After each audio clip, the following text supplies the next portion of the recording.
Hey guys, clap 7 in percentage is a very interesting one. It is nothing but 2C concept, that is comparing and compensating. Comparing and compensating. Look at the example which I am going to give you. Imagine you have rupees 100 with you. Okay, you are going to a shop to buy a chocolate. The price of a chocolate is rupees 5. You have rupees 100. With 100 rupees, how many chocolates can you buy? 20 chocolates you can buy. Very good. Next day, same shop, same 100 rupees, but the price of the chocolate is increased to 10. Now how many chocolates can you buy? Very good. You can buy only 10 chocolates. Right? Now question is, what is the percentage increase of the price of the chocolate? What is the percentage increase of the price of the chocolate? From 5 it has gone to 10. Right? So double means like 100% increase. So 1 by 1 is increased here. Consumption of chocolates, how much it has been reduced? From 20 it has gone to 10. So gap is 10, 10 by initial value 20, 10 by 20, 1 by 2, 50%, 50% reduced. So from this I am getting a beautiful idea, my dear friends. If 1 by 1 is increased, corresponding decrease must be 1 by 2. So in general I can say, if x by y is the increase, corresponding decrease will be x by x plus y. Substitute here, you will get it.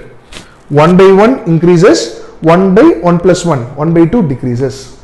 You can use this shortcut for many problems, whichever involves comparing techniques as well as compensating. Compensating means like this one. Price increases, consumption decreases. Or price decreases, consumption increases. You can use it for compensating, or you can compare this person is this much percentage than more than that of that person. So that person is how much less than this person. So for comparing and compensating, this technique can be used. So if price is increased, this must be reduction. So what if it is decreased?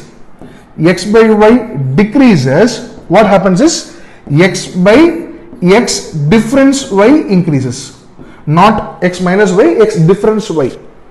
X and y difference, gap is increased. Okay, so learn these two shortcuts, and with this we can solve the problems very easily. Now look at the problems.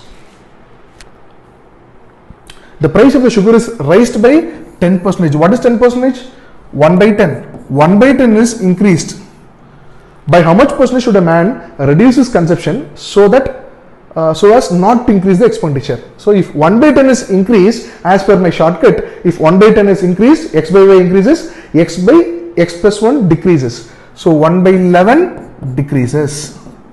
We all know very well what is 1 by 11. 1 by 11 is nothing but 9.09%. That's the answer. You can straight away mark the answer and you can go. Suppose if the question is the price of sugar is reduced by 10%. If it is reduced, what can I do? I can increase my consumption, right? So if it is 1 by 10, if it is reduced, what I can do? I can increase by x difference y. So 1 by 9 can be the increase.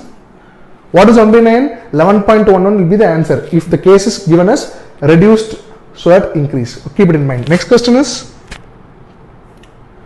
Gautam has 33.33% more pencils than Rahul. What is 33.33%? 1 by 3. If Gautam has got 1 by 3 more than Rahul, then how much percentage less pencil Rahul has? So if it is 1 by 3 increasing, for Rahul it is x by x plus y decreasing, 1 by 4 decreasing. What is 1 by 4? 25%. 25% less than that of Gautam. Is the technique very easy for you for these problems? I have got one more problem for you. Look at this interesting problem. The length of the rectangle is increased by 40%. Okay, length is increased by 40%. 40% means first convert to fraction. As we already know, our shortcut is like converting to fraction. 40% means what's the fraction? 20% means 1 by 5. 40% means 2 by 5. Or you can say 40 by 100, so 2 by 5. 2 by 5 is increased. By what percentage breadth must be reduced so that area remains the same? So 2 by 5 increases means 2 by 7, x by x plus y decreases. What is 1 by 7? 1 by 7 is 14.28. What is 2 by 7? 28.56%. Hope this concept is clear to you, my dear friends. Thank you.